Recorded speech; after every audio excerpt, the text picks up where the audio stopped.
Hello everybody.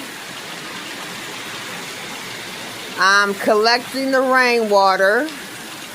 I saw on YouTube that rainwater is good for your plants, inside plants, and it's also good for your hair. So I'm got a bucket. I'm gonna get all the rainwater and I'll be misting my hair with rainwater instead of using regular water. It says it'll make your hair grow nature's water.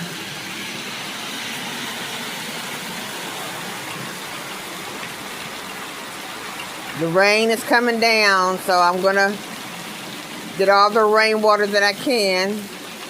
I'll use half for my plants and half for my hair.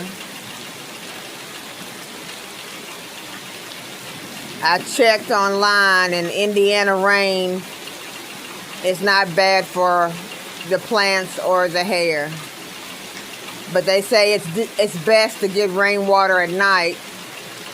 But rainwater in the day in Indiana is okay.